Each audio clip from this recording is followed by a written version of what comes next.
Irmãos e irmãs, bom dia a todos. É uma alegria recebê-los aqui nesta manhã. Nós estamos estudando o livro de Gênesis. E eu gostaria então de convidá-los juntos a abrir para o capítulo de número 6, verso de número 11 até o verso de número 22. Nós vamos iniciar uma nova sessão que trata, meus irmãos, do anúncio e da instrução acerca do dilúvio. E o Senhor, pela sua graça, vai aqui separar uma família para poder ser livrada da condenação das águas deste dilúvio. Vamos ler aí? Capítulo 6, verso 11, diz assim: A terra estava corrompida à vista de Deus e cheia de toda violência. Viu Deus a terra, e eis que estava corrompida, porque todo ser vivente havia corrompido o seu caminho na terra. Então disse Deus a Noé: Resolvi dar cabo de toda a carne, porque a terra está cheia de violência dos homens. Eis que os farei perecer juntamente com a terra. Faze uma arca de tábua de cipreste, nela farás compartimentos e a calafetarás com betume por dentro e por fora. Deste modo a farás, de 300 côvados será o comprimento, de 50 a largura e a altura de 30. Farás ao seu redor uma abertura de 1 côvado de altura. A porta da arca colocarás lateralmente, farás pavimentos na arca, um embaixo, um segundo e um terceiro. Porque estou para derramar águas em dilúvio sobre a terra, para consumir toda a carne, em que há fôlego de vida debaixo dos céus. Tudo que há na terra perecerá. Contigo, porém, estabelecerei a minha aliança. Entrarás na arca, tu e teus filhos, e tua mulher, e as mulheres de teus filhos. De tudo que vive, de toda a carne, 2 de cada espécie, macho e fêmea, farás entrar na arca para os conservares vivos contigo. Das aves, segundo as suas espécies, do gado, segundo as suas espécies, de todo réptil da terra, segundo as suas espécies, 2 de cada espécie virão a ti, para os conservares em vida. Leva contigo de tudo o que se consome, junta-o contigo, ser-te-á para alimento a ti e a eles. Assim fez Noé, consoante a tudo que Deus lhe ordenou. Vamos orar? Senhor, nós esperamos que o Senhor nos visite nesta manhã, mais uma vez, pela Tua Santa Palavra. Que o Senhor, por favor, agora, mais uma vez, sopre sobre nós o fôlego de vida, que é o Teu Santo Espírito, e que o Senhor possa nos encher da Tua graça. E nós possamos ver, ó Deus, mais uma vez, tão claro como a luz do sol, as tuas verdades redentoras, salvadoras para a nossa vida aqui nesta manhã. Fica conosco, Senhor, nos alegra o coração, nos satisfaz a alma, Senhor, pelos pastos verdejantes que encontramos na tua palavra. No nome de Jesus nós oramos. Amém. Meus amados irmãos, o verso de número 11 até o verso de número 22 é uma nova sessão aqui dentro do capítulo de número 6. E o contexto, nós já mostramos para vocês, é o contexto da corrupção generalizada do ser humano primitivo. Do verso de número 1 até o verso de número 6, nós vamos ver Moisés fazendo um raio-x do coração do ser humano naqueles dias, naquela geração pré-diluviana. E no verso de número 5, nós vamos ver aí que era continuamente mal, inteiramente mal, todo o desígnio do coração dos homens que estão antes do dilúvio. Eles eram ruins, eles eram péssimos. Nós vamos ver que haviam gigantes que usavam a sua força com violência, tomavam o que queriam, viviam da maneira que queriam. O seu braço era a sua lei. E eles, irmãos, criaram um ambiente tão ruim que depois vieram dos casamentos errados, dos filhos de Deus com as filhas dos homens, surgiram homens de renome. E como é que eles fizeram a fama do seu nome? Matando esses gigantes. Pelo assassinato, pelo morticínio, pela força do seu braço também, pela espada. E vai dizer que eles tocavam terror, e a sociedade era uma sociedade atemorizada, aonde eles chegavam, dava medo, e era, irmãos, um ambiente tenebroso e horrível aqueles dias. E nós percebemos que Moisés também vai fazer aqui um raio-x do coração de Deus. No verso de número 5, meus irmãos, me perdoem, Moisés, ele viu o coração dos homens no verso de número 5. E nós vamos ver aí então um raio-x, né, também do coração de Deus no verso de número 6. E vai dizer então que Deus se arrependeu de ter feito o homem na terra, e isto lhe pesou no coração. Percebam que Deus, ele ficou tão triste, tão desanimado com essa geração pré-diluviana, que ele resolveu desfazer aquilo que ele havia feito. Percebam, meus irmãos e irmãs, que o pecado leva a humanidade a um estado que Deus resolve desfazer aquilo que ele fez. Vejam só, meus irmãos, essa regra nas Sagradas Escrituras. Se o nosso pecado, ele chega a um estágio de ser insuportável para o coração de Deus, ele vai desfazer na sua vida aquilo que ele fez. Deus desfaz. Deus tira. Deus acaba. Deus não aguenta. E Deus desfaz aquilo que ele fez. Então percebam que Deus estava tão triste, tão desanimado, que ele resolveu desfazer a humanidade daqueles dias. Nós percebemos, meus irmãos, então, que nós não somos o primeiro auditório que ouve isso. Para quem Moisés está escrevendo isso? O público-alvo, meus irmãos, são os israelitas. E eles precisavam entender o porquê Deus estava expulsando da terra prometida a eles os povos inimigos. Por que Deus estava fazendo isso? Porque a maldade desses povos, a idolatria desses povos, a perversidade desses povos era tão grande e a terra estava expulsando eles do meio dela, por meio das mãos do povo de Deus. E Deus iria tirar aquele povo. E percebam então que Moisés está aqui incutindo na mente dos israelitas, meus irmãos, o porquê Deus expulsa pessoas de uma terra. Porque a terra, irmãos, cospe essas pessoas. Porque essas pessoas são mortas. Porque esses povos se acabam. Por quê? Porque estão vivendo uma corrupção tão grande, uma idolatria tão grande, que Deus abomina isso a tal ponto de exterminar todos aqueles que vivem longe dele.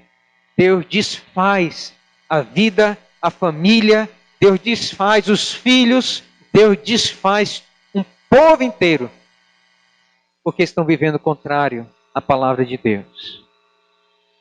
Qual é o objetivo desse texto, meus irmãos, nesta manhã?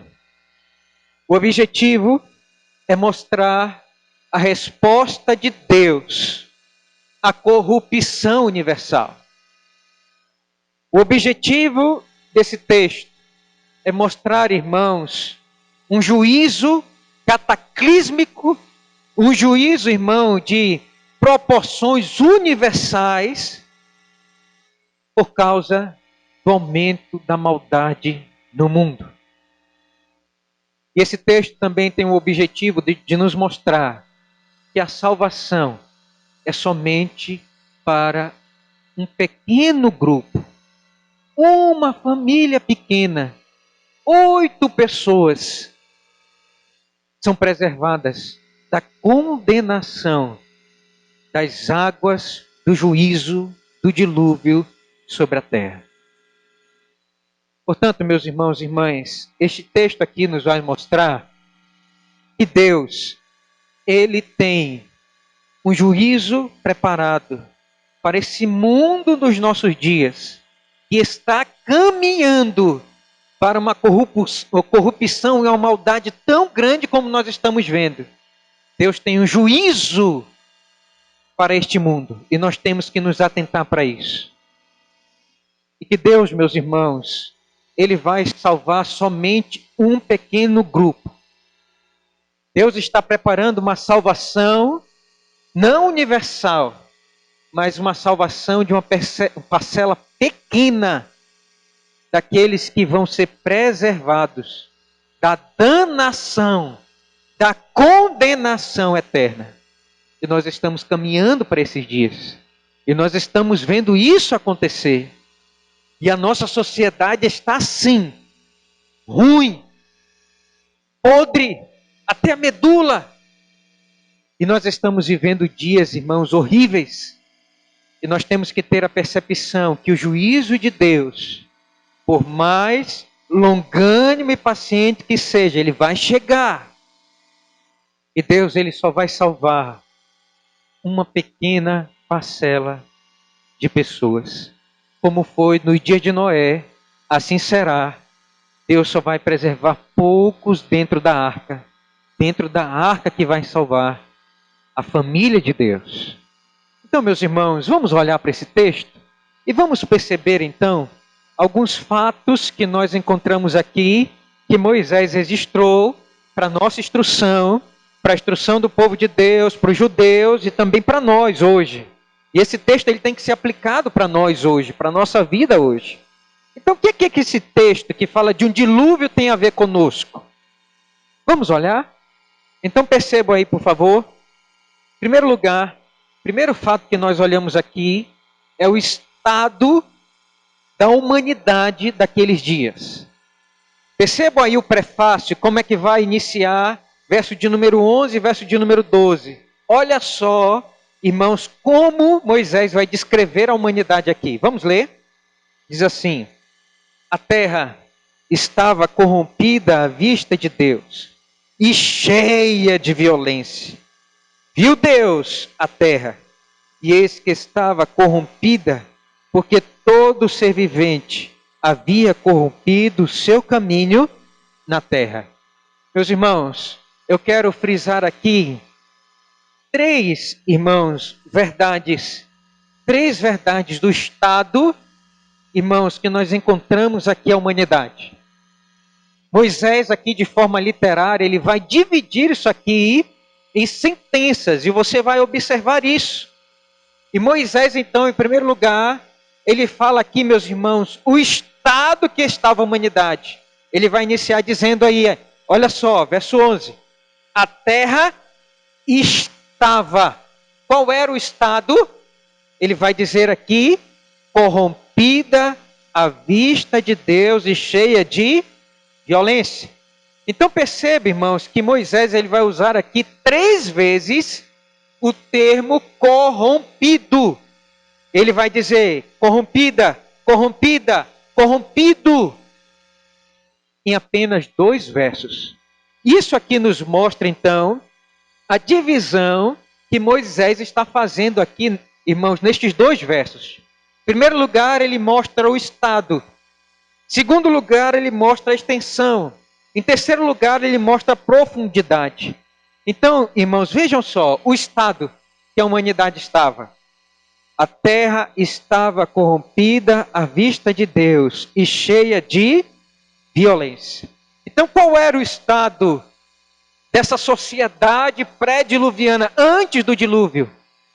Era uma sociedade, irmãos, cheia de violência. Em Gênesis, capítulo de número 3, 4, irmãos, verso 23 e 24, nós vamos ver então o início, irmãos, dessa sociedade violenta. Veja aí comigo, comprove comigo aí. Como é que começou essa sociedade violenta? Capítulo 4, verso 23 e 24, diz assim: E disse Lameque às suas esposas, Ada e Zila, ouvi-me, vós mulheres de Lameque, escutai o que passo a dizer-vos. Matei um homem, porque ele me feriu, e um rapaz, porque me pisou. 7 vezes se tomará vingança de Caim, de Lameque, porém 70 vezes 7. Perceba, irmãos, que a sociedade corrompida começa com violência. E esse cântico aqui de Lameque é o cântico da espada. E esse cântico, irmãos, ele vai reverberar no coração, irmãos, dessa sociedade que nasce dos filhos de Caim. E eles então vão cantar: eu mato por brincadeira, eu mato porque eu gosto, eu sou a minha lei, eu sou a minha vingança, eu sou a minha espada. E nós vamos perceber que isso, irmãos, começou a reverberar em toda a sociedade. Aqui, no capítulo de número 6, nós vamos ver isso. Veja aí, por favor, no verso de número 3, vai dizer aí: Então disse o Senhor, o meu espírito não agirá para sempre no homem, pois este é carnal. E o que um homem na carne faz? Ele faz o que ele quer. Ele não vive pelo Espírito, ele vive na carne. E aí vai dizer, meus irmãos, por favor, verso de número 5 do capítulo 6, vai mostrar aí a continuidade da maldade, da violência. Veja aí comigo, por favor. Me perdoe, verso de número 4, vamos ler? Ora, naquele tempo havia gigantes na terra, e também depois, quando os filhos de Deus possuíram as filhas dos homens, os quais lhe deram filhos, estes foram valentes, varões de renome na antiguidade. Verso 5. Viu o Senhor que a maldade do homem se havia multiplicado na terra, e que era continuamente mal todo o desígnio do seu coração. Enquanto que um homem crente tem em Deus o seu juiz, tem em Deus a sua lei, tem em Deus a sua justiça, nós vamos ver aqui, meus irmãos, que depois de 10 gerações, nascem, irmãos, homens violentos, nascem homens sem Deus, nascem, irmãos, homens que dominam pela força bruta, nascem homens assassinos, nascem homens, irmãos, que impõem à sociedade trevas e obscuridade. E nós vemos então aqui pairando sobre essa sociedade uma nuvem escura. E todos, irmãos, aqui nessa sociedade têm medo. E eles, assim como nossos dias, nós vemos que as mulheres eram estrupadas. E nós vemos eles, irmãos, cortando o ventre das mulheres e as crianças caindo. E nós vemos esses homens, irmãos, porque um pisa no calcanhar, ele fere. Nós vamos ver aqui então uma sociedade perversa, corrupta, má. Esse era o estado que estava vivendo, irmãos, a sociedade pré-diluviana. Não tinha mais cadeia para poder prender ninguém. E nem havia. Era ruim o estado do homem. Todos aqui eram ruins. Continuamente ruins. E nós vamos ver, meus irmãos, então, que Moisés continua e ele vai falar, então, não somente do estado, mas da extensão. Aonde chegou isso? Vamos ver aí. Verso 12 vai iniciar assim: e viu Deus a terra. Vocês estão lembrados, irmãos, dessa expressão? E viu Deus. Onde é que nós encontramos a expressão e viu Deus? Nós encontramos, irmãos, lá no primeiro capítulo de Gênesis. Vai dizer que Deus viu a terra e tudo era muito bom. Mas agora Deus viu a terra. E o que Deus viu na terra, meus irmãos? Vamos ler aí? Verso 12. Viu Deus a terra e eis que estava corrompida. Moisés aqui então, meus irmãos, usa a segunda vez o termo corrompido. E está mostrando aqui, irmãos, a extensão. Deus olhou a terra, o mundo, as nações. Deus olhou aqui, meus irmãos, aquela sociedade de milhares e milhares de pessoas. E olhou a terra e até onde se alcançava e onde vivia o ser humano. Todos eram maus, ruins, péssimos, terríveis no seu trato. Casamentos errados, filhos desobedientes, pessoas más, assassinas, roubavam o que era dos outros, tomavam à força os bens dos outros, o patrimônio dos outros. Era horrível o estado daquela humanidade. Horrível. Nós vamos ver isso, meus irmãos, que o homem sempre se levanta contra Deus. Nós vamos ver isso em Gênesis capítulo de número 11. Abra comigo, por favor. Leia comigo, todos juntos. Isso vai se repetir depois do dilúvio. Vamos ver aí, todos juntos. Por favor, leiamos.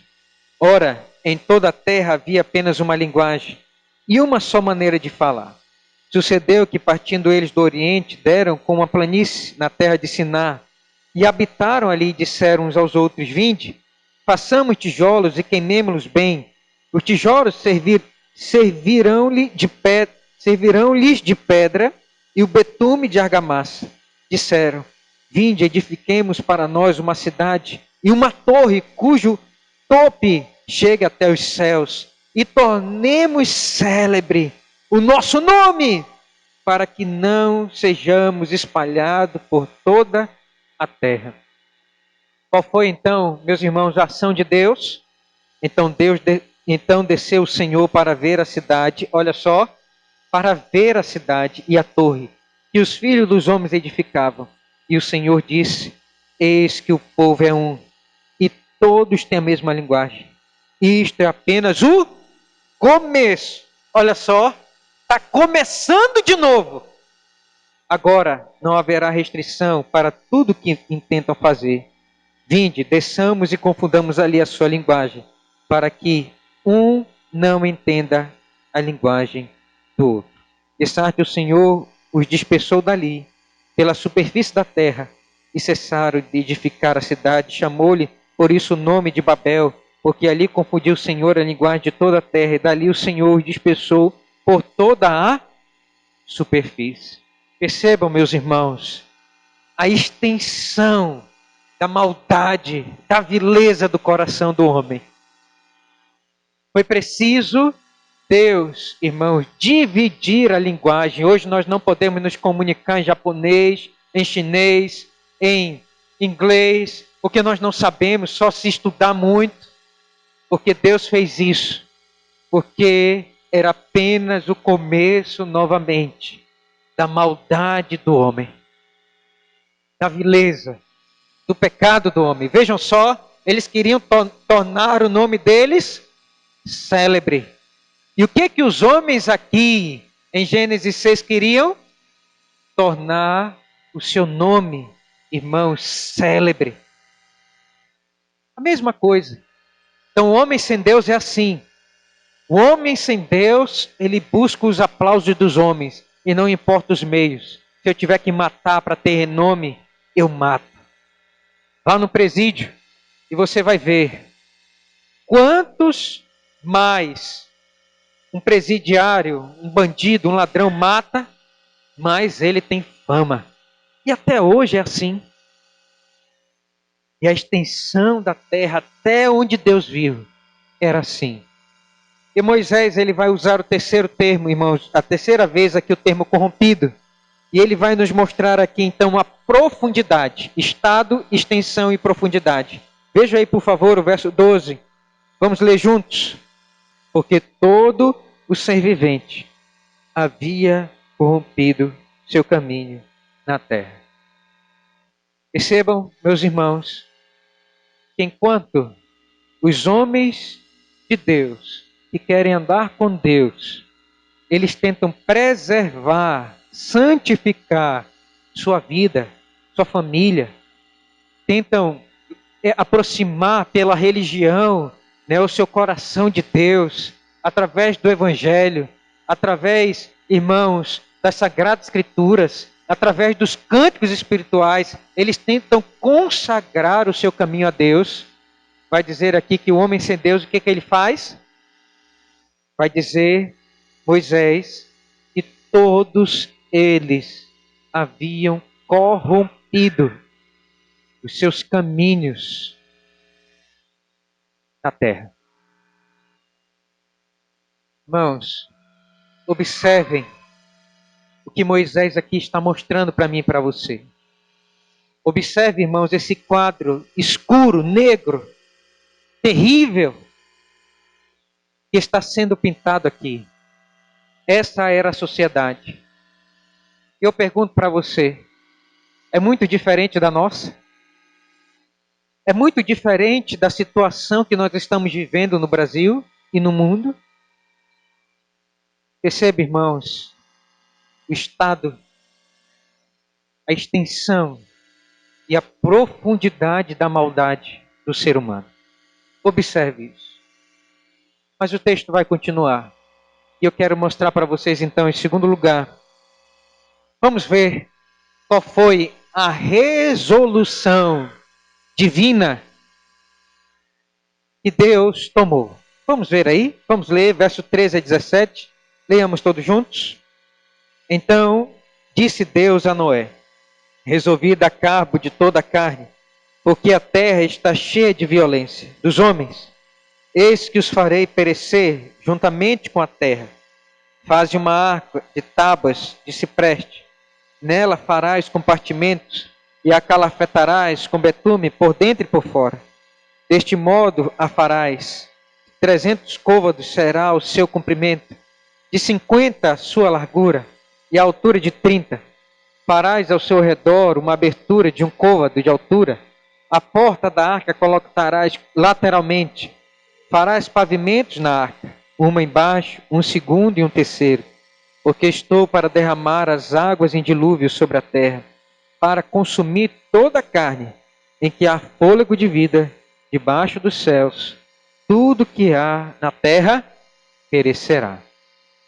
Moisés, meus irmãos, então, ele vai dividir aqui, nessa sessão que nós estamos vindo, primeiro, nós vamos ver aqui então Moisés, ele descrevendo a situação geral da humanidade. Ele repete isso, ele faz uma repetição para que nós observemos isso de maneira sucinta. E agora, meus irmãos, ele vai mostrar aqui para nós o anúncio e a instrução que Deus dá a Moisés, ou a Noé, sobre o dilúvio. O que fala esse anúncio? Quais são as instruções aqui? Eu quero que você olhe comigo, meus irmãos, para esse verso. E em primeiro lugar, você note aqui comigo que essa decisão de Deus, essa resolução de Deus, ela é definitiva. Olha aí comigo, por favor. Verso de número 13, parte A, diz assim: então disse Deus a Noé: resolvi dar cabo de toda a carne. Perceba, irmãos, que essa resolução aqui de Deus, ela é definitiva. Não tinha como protestar, não tinha como adiar, não tinha como reclamar, não tinha como fazer greve, não tinha como Noé dizer: Senhor, por favor, não faça isso. Deus, diante, irmãos, desse quadro de degeneração da humanidade, ele resolveu. Deus diz: eu resolvi e está determinado. Eu vou dar cabo. E não tem nada que impeça isso. Não tem ninguém que impeça a mão de Deus. Mas, Senhor, são milhares de vidas. Senhor, são seres humanos inocentes. Não são. Eles são maus. E eu vou dar cabo dessas vidas. E vai dizer aqui, meus irmãos e irmãs, que essa resolução de Deus, ela foi definitiva. Em segundo lugar, essa resolução, ela é abrangente. Vejam comigo aí, por favor, irmãos. Vai dizer aí, verso de número 13. Resolvi dar cabo de toda carne.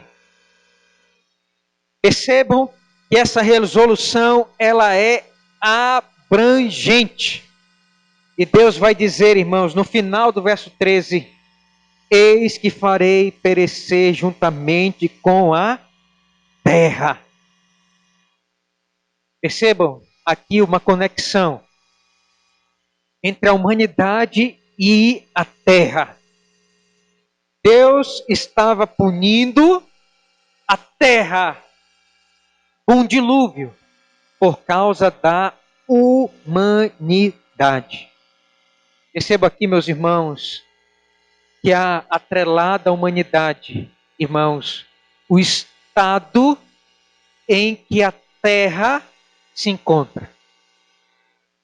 Os humanos, eles e a vivência do ser humano interfere até mesmo, meus irmãos, na natureza, na ecologia, no ambiente que nós, irmãos, vivemos. A maldade do ser humano, a corrupção do ser humano, ela, meus irmãos, envolve também a terra que ele vive. E Deus iria punir a terra por causa dos seres humanos, da violência, da maldade dos seres humanos. Eu não estou entendendo. Deus está punindo o planeta Terra por causa da corrupção, da maldade do ser humano. É isso aí mesmo. Onde está isso, pastor?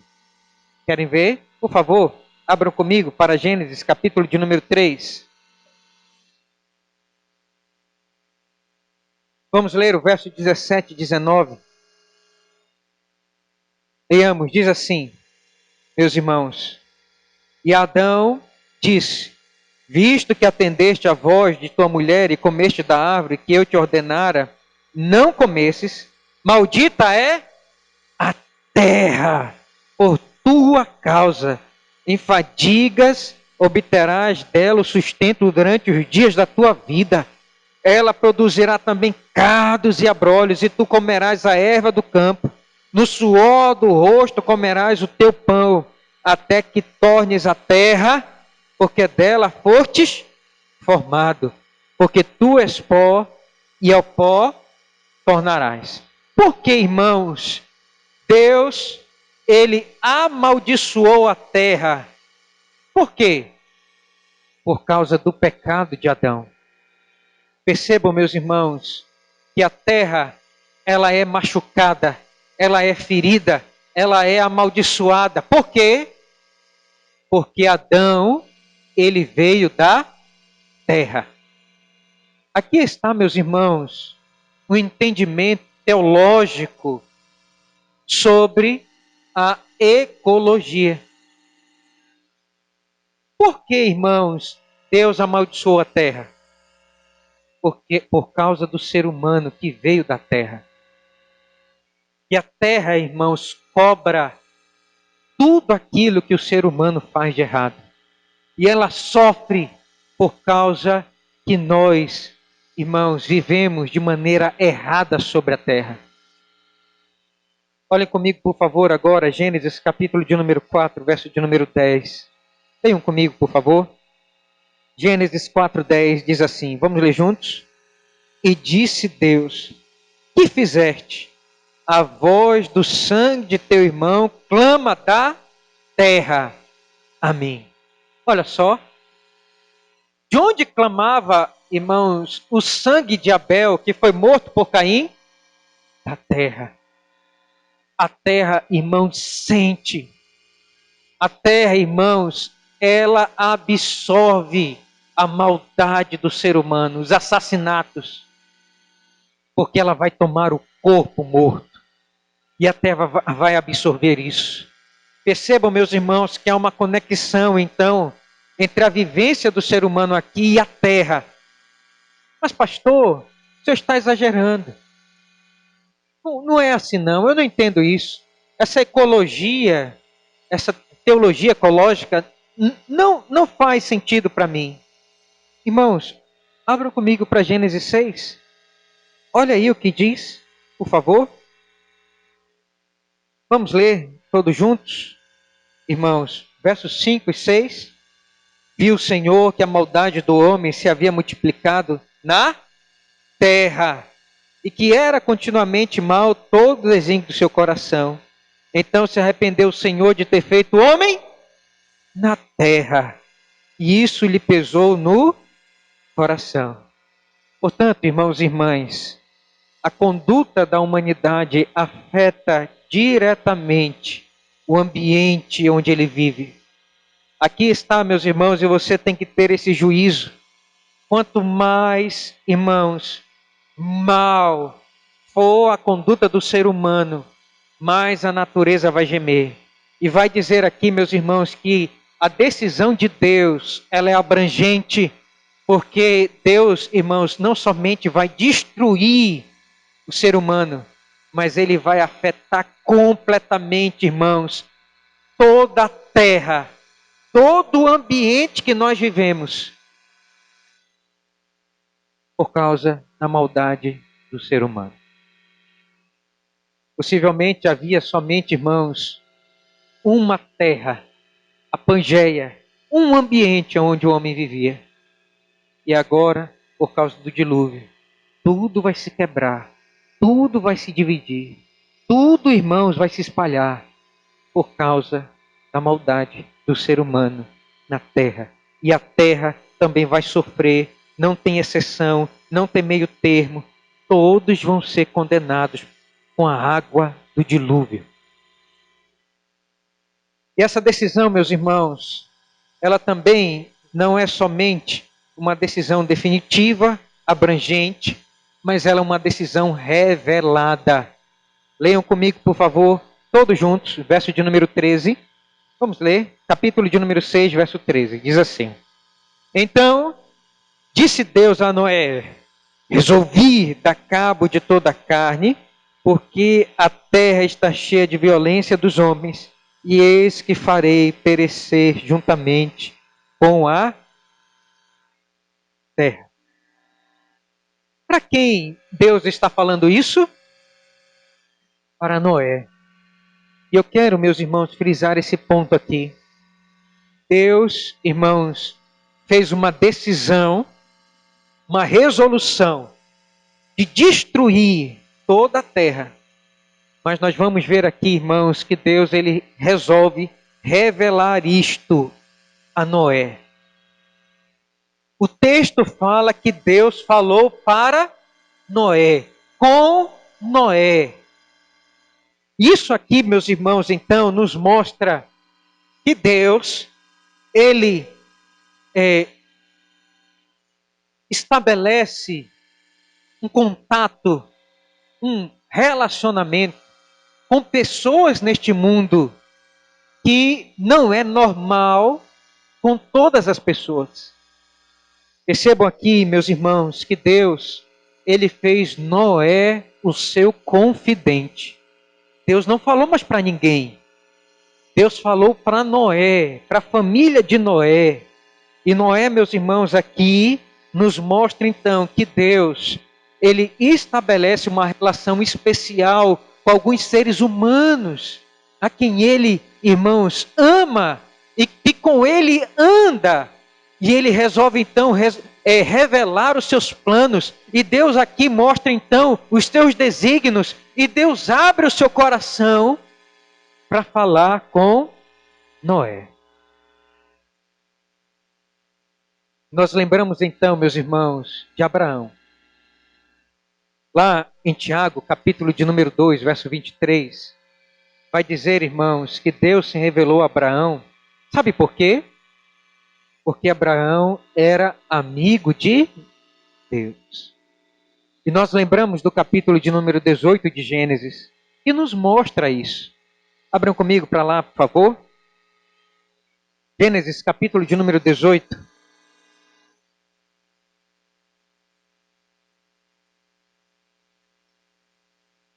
Verso 17 a 21 diz assim: Disse o Senhor: Ocultarei a Abraão que estou para fazer, visto que Abraão certamente virá a ser uma grande e poderosa nação, e nele serão benditas todas as famílias da terra.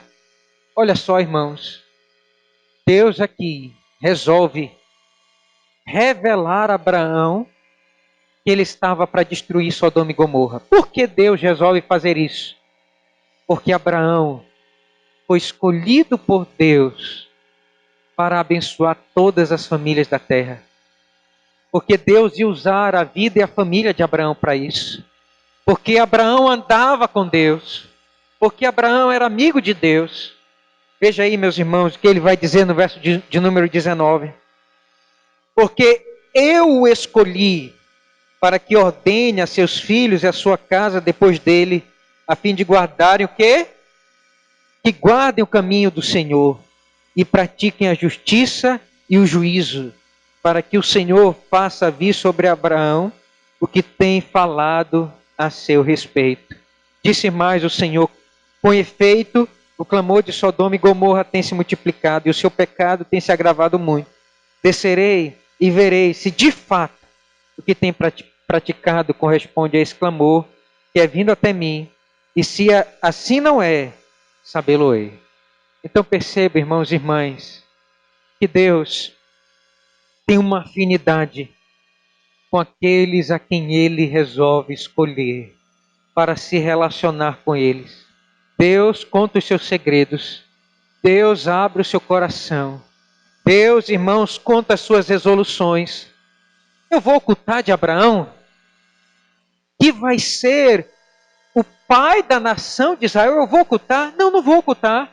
Eu vou contar a ele os meus segredos. Eu vou contar a ele o que eu estou para fazer. Ele é meu amigo.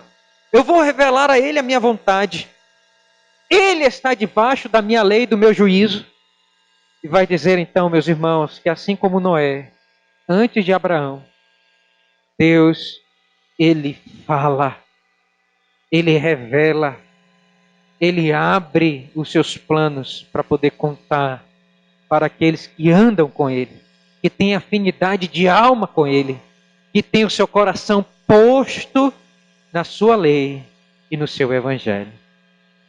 E por fim, meus irmãos, essas resoluções de Deus para com o dilúvio, ela, além de ser definitiva, abrangente, revelada, ela também é imperativa.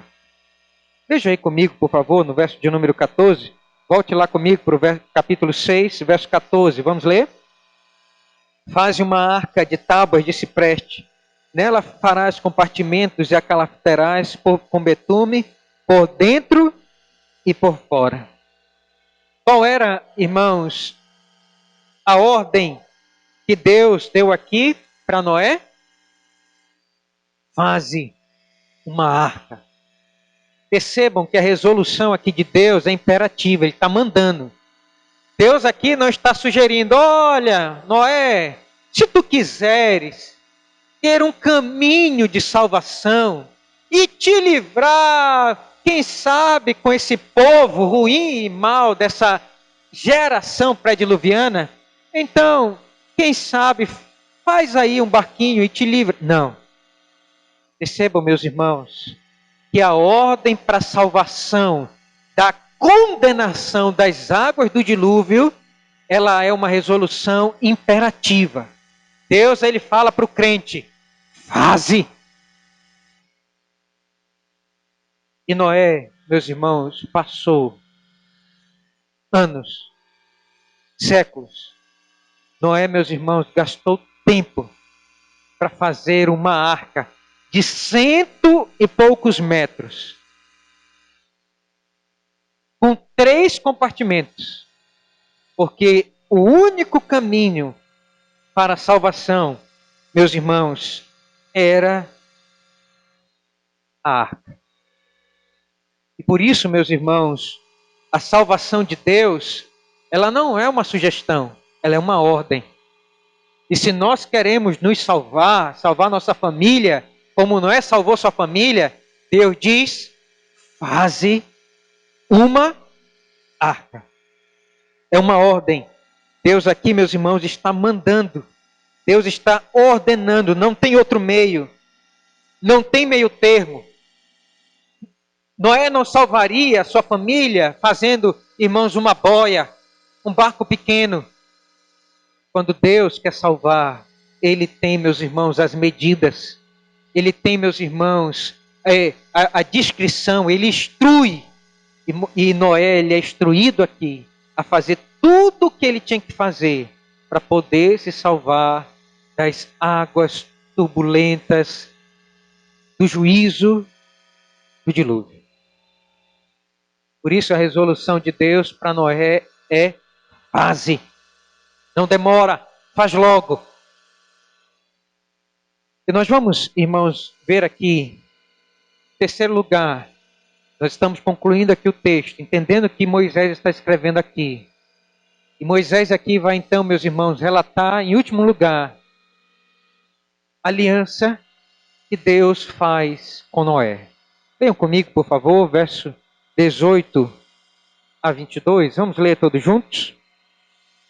Contigo, porém, estabelecerei a minha aliança. Entrarás na arca, tu e teus filhos, e a tua mulher, e as mulheres de teus filhos, de tudo que vive, de toda a carne, pois de cada espécie, macho e fêmea, farás entrar na arca para os conservares vivos contigo. Das aves, segundo as suas espécies, do gado, segundo as suas espécies, de todo réptil da terra, segundo as suas espécies, 2 de cada espécie virão a ti para o conservares em vida. Leva contigo de tudo que se come, ajunta-o contigo, e ser-te-ás para alimento a ti e a eles. Assim fez Noé consoante a tudo o que Deus lhe ordenara. Irmãos, percebam aí que Deus, ele vai dar uma instrução, vai fazer um anúncio, vai dar uma instrução, e ele aqui, meus irmãos, agora vai fazer uma aliança. Perceba aqui que Deus, ele vai dizer, meus irmãos, no verso de número 18: contigo, porém, estabelecerei a minha aliança. Percebam que Deus, ele não se relaciona com ninguém, com família nenhuma, se não fizer uma aliança. Deus, meus irmãos, ele se relaciona com o seu povo através de aliança. O termo aliança aqui no hebraico, berit, é o termo, irmãos, para pacto. E Deus, ele não vai salvar a família de Noé sem antes fazer um pacto com eles, uma aliança com eles, um casamento com eles, de se relacionar com eles para todo sempre, e eles serem do seu amado, e eles amarem o seu amado para todo o sempre. E nós vamos perceber aqui que Deus, ele vai fazer uma aliança. E essa aliança, irmãos, vai contemplar somente a família de Noé. Quantos entraram na arca? Apenas 8 pessoas. Noé, sua mulher, seus 3 filhos. Quem eram eles? Sem, Cã e Jafé, e as suas mulheres. Só eles entraram. E Deus, então, com este pequeno grupo, com esta pequena família, com esta pequena parcela de toda essa geração,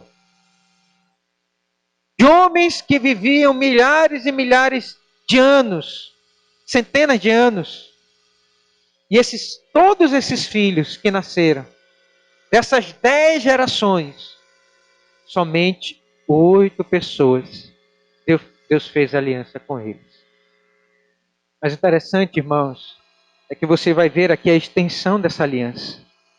E Noé vai dizer então: eu enviarei animais. Então percebam que todos os animais que estão debaixo da casa da aliança, da arca da aliança, têm que ser cuidadas e bem cuidadas. E vai dizer aqui, meus irmãos, que Deus instruiu a Noé para levar alimento para eles, para a família e para os animais. E Deus fez uma aliança com esses animais que estão debaixo da casa, do teto, do pacto. E eles tinham que cuidar, e eles tinham que velar, porque eles, irmãos, são os administradores agora de todo esse ambiente que vai ser criado depois do dilúvio. E eles vão ter que criar, e eles vão ter que cuidar, e eles vão ter que manter, para mostrar agora não mais os maltratos que os homens faziam com os animais, mas agora o bom trato daqueles que servem a Deus. E daí então vai finalizar no verso de número 22 e vai dizer assim, vai dizer aí o cumprimento da ordem. Vamos ler todos juntos? Assim fez Noé, consoante a tudo que Deus lhe ordenara. Aqui está a conclusão, fechamento. Noé foi obediente a Deus e fez tudo o que Deus lhe ordenara. Meus amados irmãos e irmãs, eu quero concluir nessa manhã dizendo para vocês, em primeiro lugar, algumas conclusões aqui nós chegamos. Primeira, a paciência de Deus tem limites. Nós aprendemos isso aqui porque Gênesis, capítulo de número 6, está aqui no cânon bíblico. Porque Deus, irmãos, Ele tem um limite na sua paciência. Durante 10 gerações, longas gerações, Deus foi longânimo. Mas a paciência de Deus terminou e o seu juízo chegou. Essa é uma regra que nós temos que aprender, meus irmãos, como crentes. Deus, irmãos, Ele é longânimo, mas mais cedo ou mais tarde, o juízo de Deus vai chegar sobre a humanidade. E está chegando, e está vindo. E o seu, irmão, segundo juízo, que não mais será por água, como foi as águas do dilúvio. O juízo de Deus agora será por fogo. E esse juízo está chegando. A paciência de Deus tem limite. E nós temos visto, meus irmãos, que a maldade está se multiplicando sobre a face da terra. Mas Deus não deixará essa maldade impune. É uma regra de Deus. Está na lei de Deus. E nós temos que aprender isso. Segundo lugar, meus irmãos, nós temos que aprender aqui que Deus, meus irmãos, Ele também é um Deus que desfaz tudo aquilo que Ele fez. Se você está vivendo de maneira errada diante de Deus, em pecado, saiba que Deus, Ele pode desfazer tudo aquilo que Ele abençoou a sua família e a sua vida de ter. Deus, irmãos, Ele desfaz, Ele está mostrando aqui isso. Da mesma maneira que Deus vê que é bom, quando Ele deixa de ver que é bom, Ele desfaz as coisas na sua vida por seu próprio bem. Deus desfaz tudo para poder ver se você entende, é disciplinado. E Deus, então, quem sabe pelas águas do juízo, façam coisas novas na sua vida.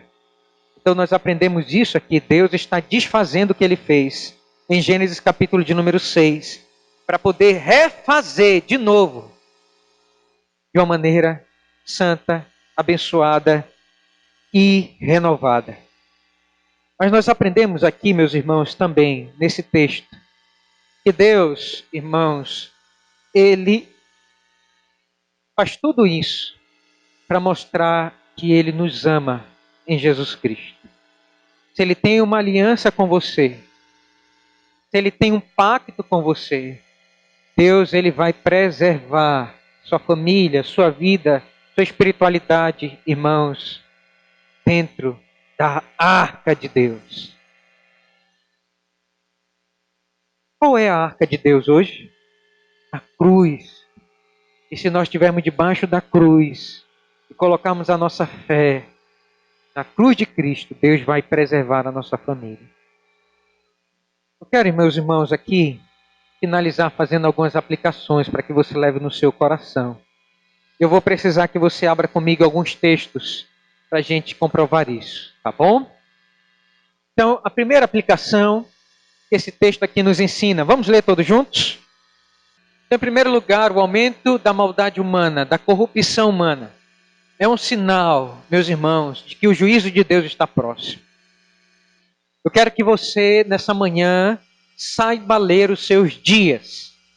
Eu quero que você ligue a televisão e quando você vê o noticiário, quando você ver as notícias, a maldade da corrupção humana hoje, você entenda, o juízo de Deus está próximo. Como assim, pastor? Quais são os sinais? Abra comigo, por favor, para Gálatas, capítulo de número 6. Vamos ver aí, irmãos, todos juntos?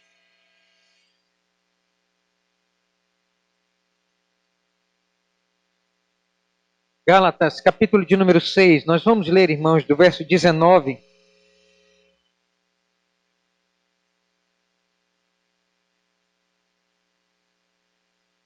Me perdoe, capítulo de número 5, verso 19. Diz assim: ora, as obras da carne são conhecidas e são prostituição, impureza, lascívia. Por favor, olha só, irmãos, no verso de número 19. Paulo aqui vai escrever 3 categorias das obras da carne. Primeira categoria é a categoria, irmãos, de conotação sexual. Olha as 3 aí, por favor, que Paulo lista. Veja aí: prostituição, impureza e lascívia. Nós vemos nos nossos dias isso. Nós vemos prostituição, nós vemos impureza, adultério, nós vemos a lascívia nos relacionamentos sexuais e nos relacionamentos de namoro, de noivado e de casamento hoje. Nós vemos isso. Obras da carne. E é notório isso hoje. Prostituição, pregada nas novelas, lascívia, impureza. Nas músicas hoje, nos funks cantados pela nossa juventude, a lascívia imunda e declarada. E eles então reverberam isso cantando. Agora, meus irmãos, veja a segunda categoria, que é a categoria, irmãos, religiosa. Veja aí, as obras da carne. Quais são? Ele vai dizer 2 aqui: idolatria e feitiçarias. Isso aqui, irmãos, marca os nossos dias. Você vê idolatria hoje? Estamos vivendo isso aqui em Belém do Pará. Nós estamos numa semana em que o Estado para ao redor da idolatração de uma imagem.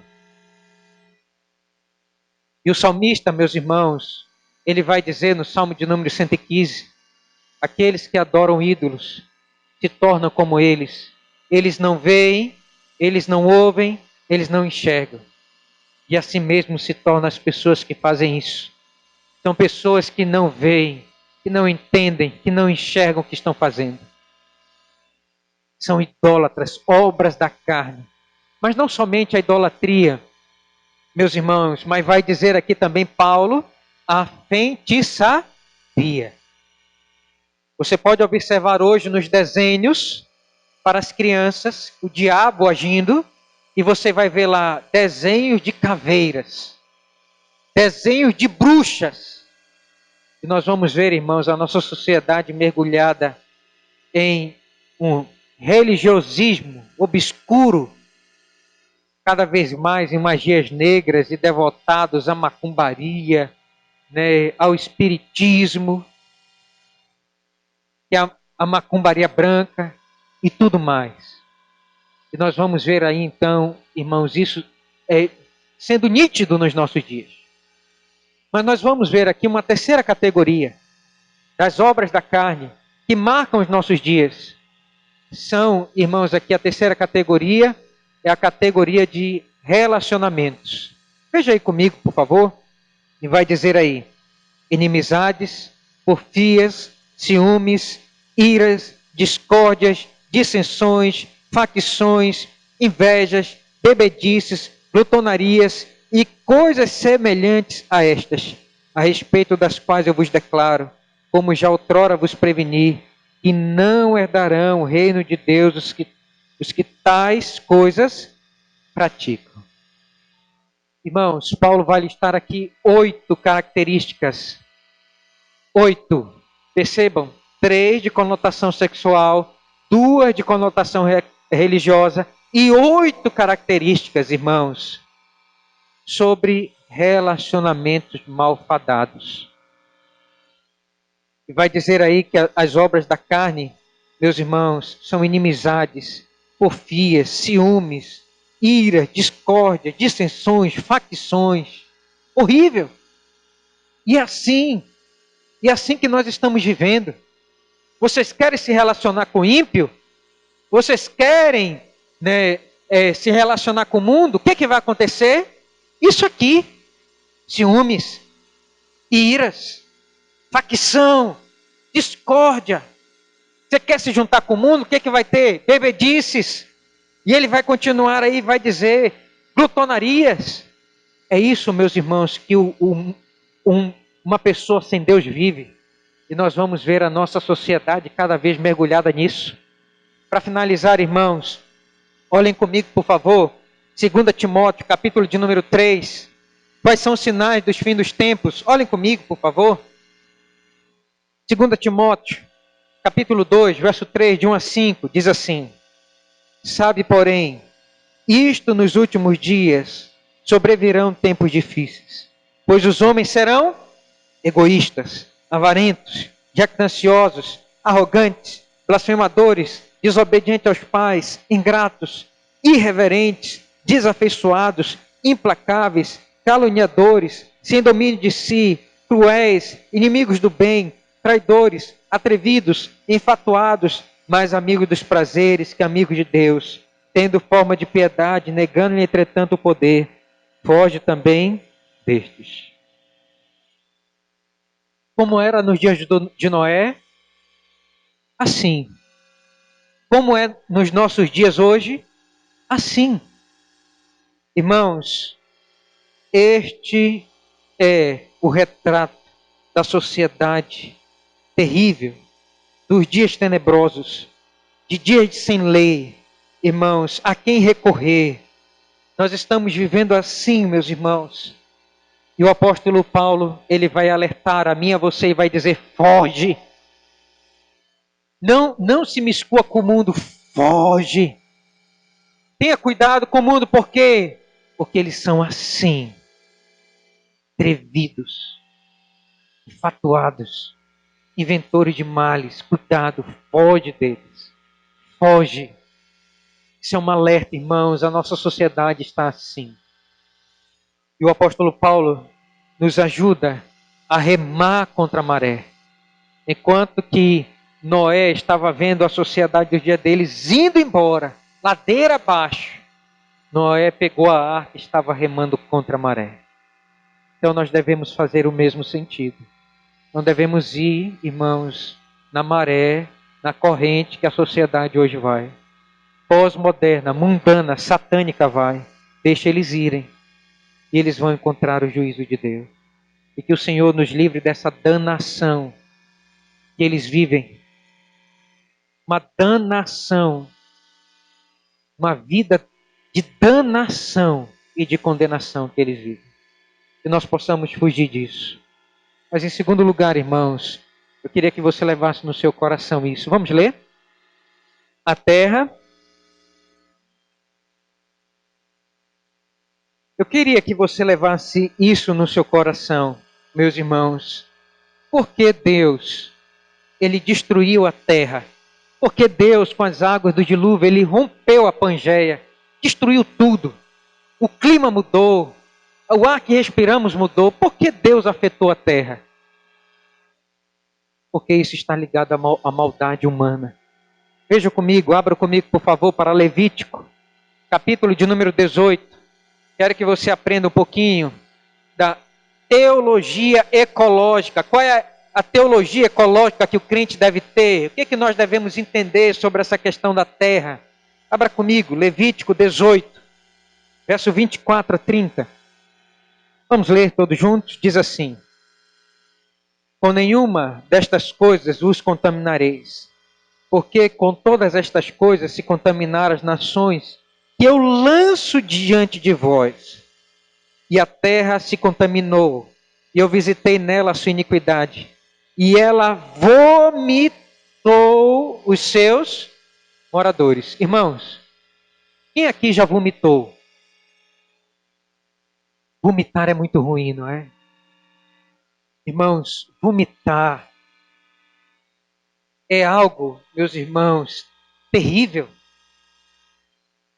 Mas por que o seu corpo faz você quase que colocar as suas entranhas para fora? Porque o que está dentro de você pode matar o seu corpo. E o seu corpo, numa reação de defesa, vomita e coloca para fora. Por isso é que nós vomitamos. É uma reação de limpeza. Mas é muito dolorido, é muito horrível, é doloroso, é trágico vomitar. Percebe, irmãos, que a terra, quando ela está contaminada, vai dizer aqui a palavra de Deus, conforme as nações pagãs, idólatras que vivem longe de Deus, que não tem Deus no seu coração, vai dizer que a terra, ela vomita os seus habitantes. Veja aí, por favor. Verso de número 26 diz assim: porém, vos guardareis, vós guardareis os meus estatutos e os meus juízos, e nenhum deles, e nenhuma destas abominações fareis, nem o natural, nem o estrangeiro que peregrina entre vós. Porque todas estas abominações, que são abominações? Idolatria, feitiçaria, viver sem Deus, que fizeram os homens desta terra que nelas estavam antes de vós, e a terra se contaminou. Não suceda que a terra vos vomite, havendo-a vós contaminado como o vômito que o povo que nela estava antes de vós. Todo que fizer alguma destas abominações, sim, aqueles que as cometeram serão eliminados do seu povo. Portanto, guardareis a obrigação que tendes para comigo, não praticando nenhum dos costumes abomináveis que se praticaram antes de vós, e não vos contaminareis com eles. Eu sou o Senhor, vosso Deus. Portanto, irmãos, o abandono de Deus, o abandono da religião verdadeira, de servir a Deus, de fazer o altar de Deus no seu lar, vai dizer aí que todas essas abominações faz com que a terra comece a se revolver e a vomitar. Percebam que a ação religiosa, a maneira, irmãos, com a qual nós entendemos Deus e vivemos Deus aqui na terra, tem implicações para a nossa vivência sobre a terra. Terceiro lugar aqui, então, agora nós chegamos, irmãos, na terceira aplicação. Vamos ler todos juntos? Como é que a terra cobra os efeitos, irmãos, da corrupção humana? Como é que ela cobra? Expulsando. Expulsando. Então eu queria que você tivesse aqui um entendimento hoje sobre a questão dos refugiados. Tem muitos crentes que não entendem por que as pessoas estão sendo expulsas do seu país, da sua casa. Por que as pessoas estão sendo expulsas das suas nações? Por quê, irmãos? Percebam, quando as nações não adoram a Deus, não vivem com Deus, abandonam a Deus, a terra vomita os seus moradores. E nós temos, meus irmãos, que ter esse entendimento e essa leitura. Por que tantas pessoas estão sendo expulsas dos seus territórios? Porque estão vivendo sem Deus. E aqueles que vivem sem Deus, irmãos, maculam a terra. E a terra expulsa, vomita eles. É isso que está acontecendo com esses refugiados. E milhares de povos idólatras, pagãos, feiticeiros, lá na África, ou idólatras muçulmanos sem Deus, estão sendo expulsos da sua terra. E eles estão indo para onde? Para as nações cristãs. Para a Europa. E deveria ser cristã, mas que já está vivendo um pós-cristianismo. São nações pós-cristãs. E que, quem sabe, não melhorarão a vida dessas pessoas refugiadas com o Evangelho, com a graça de Deus, com o acolhimento da igreja. Por quê? Porque não são nações cristãs mais. Mas nós oramos para que nessas nações, na Alemanha, na Itália, estão recebendo muitos refugiados. Nós oramos para que aquela pequena parcela do povo de Deus, que ainda se mantém fiel, que Deus abençoe de ser usado por Deus para a salvação dessas pessoas. Nós estamos, irmãos, nesse mês, nós fizemos a primeira contribuição missionária para uma família de missionários que são aqui do Brasil, que estão lá, na Alemanha, trabalhando com refugiados. Eu queria pedir que vocês orassem por eles. O Sebastião e a Fabiana Brau. Eles estão trabalhando com refugiados. E nós enviamos uma oferta missionária para ajudá-los. E nós temos que entender, meus irmãos, que Deus pode refazer a vida dessas pessoas que são vomitadas da sua terra. Que elas encontrem o Evangelho lá. Em quarto lugar, irmãos, eu quero aplicar esse texto para o nosso coração. Me perdoe estar me estendendo nessa manhã, mas eu queria, é tão importante essas lições para o nosso coração. Em quarto lugar, vamos ler todos juntos? Os que são salvos são aqueles que andam com Deus. Eu quero dizer para você nessa manhã, Deus resolveu, irmãos, salvar somente aqueles que andam com Ele. Deus resolveu se revelar somente àqueles que andam com Ele. E a pergunta que eu faço para você nessa manhã é essa: o Senhor Deus tem se revelado a você? Você tem amizade com Deus a tal ponto de Deus vir revelar o seu coração para você? Você é companheiro de Deus? Você anda com Deus? Assim como Noé andou? Como é, meus irmãos, que Deus se revela a nós? Como é que Deus anda conosco? Irmãos, Deus, Ele se revela a nós todas as vezes que nós, irmãos, meditamos nas Sagradas Escrituras. Deus, irmãos, revela o seu coração e os planos futuros dEle para mim e para você todas as vezes que nós lemos as suas profecias.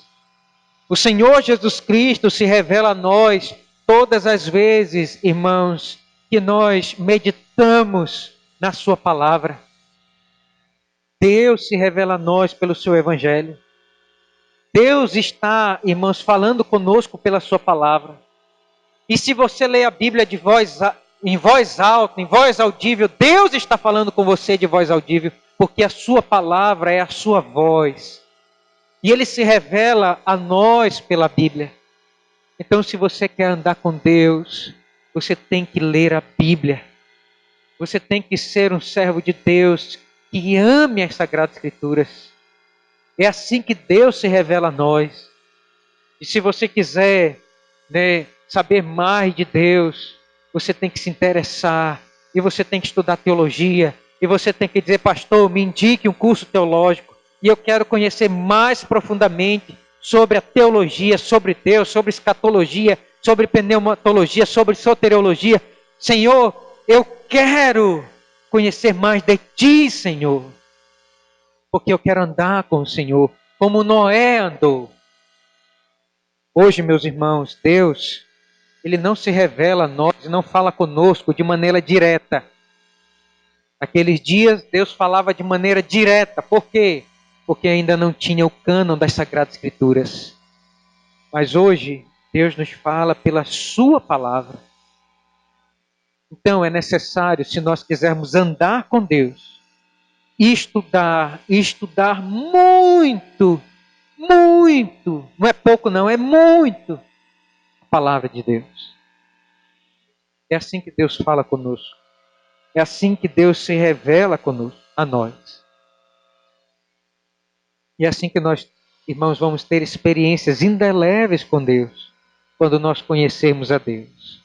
Eu canso de falar aqui, meus irmãos, o que vai fazer você ter uma espiritualidade amadurecida, não é você subindo no alto monte para poder orar, não é você fazendo jejum de 48 dias, não.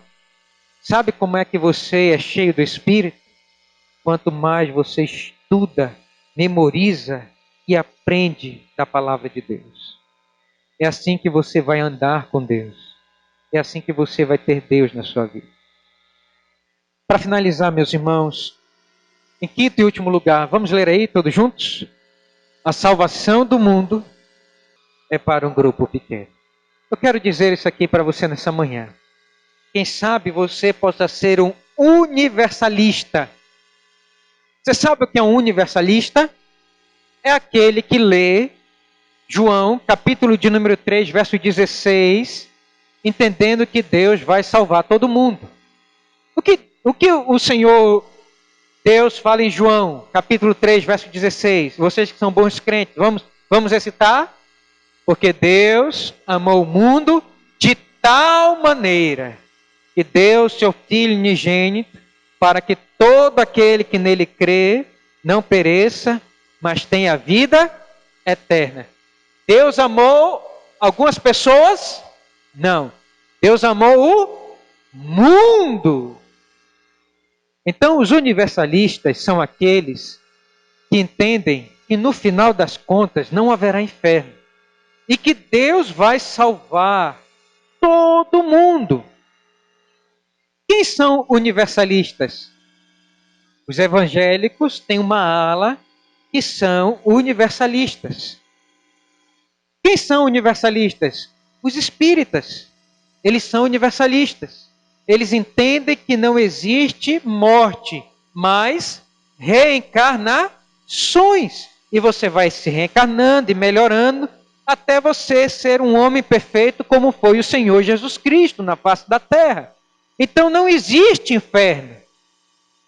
Eles são universalistas. Isso é universal, é para todo mundo, não só são para alguns. Mas quem são mais universalistas? Os católicos romanos. O que eles ensinam com a doutrina do purgatório? Que se você morrer, ou algum familiar seu, vai ter uma segunda chance de passar pelo purgatório e purgar os seus pecados, e aí você então vai ser salvo. Meus irmãos, quando nós lemos Gênesis, capítulo de número 6, nós não vemos uma salvação universal. O que nós vemos? Uma condenação terrível universal.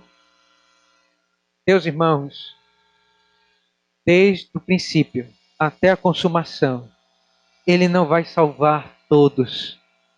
Ele vai salvar poucos. E o Senhor Jesus Cristo disse, porque muitos são chamados, mas poucos escolhidos. Ah, pastor, mas eu não creio nisso. Não, pastor, isso é muito radical. Deus não é assim, Deus é um Deus de amor. Então você não conhece o Deus do dilúvio. Você não conhece o Deus de Gênesis.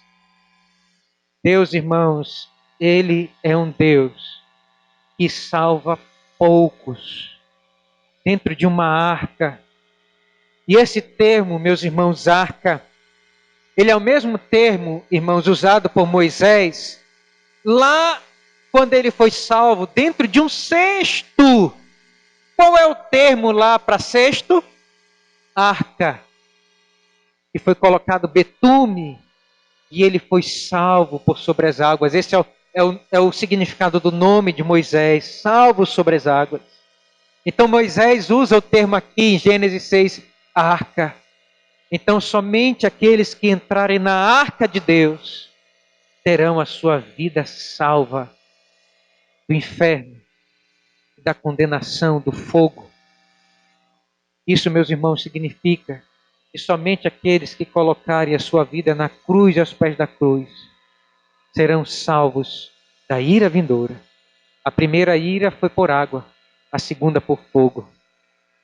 Que o Senhor nos ajude, todos juntos, com alegria, irmãos, a esperarmos que Deus nos salve pela sua arca da salvação, que é a cruz de Cristo. Que Deus nos abençoe nesta manhã. Amém.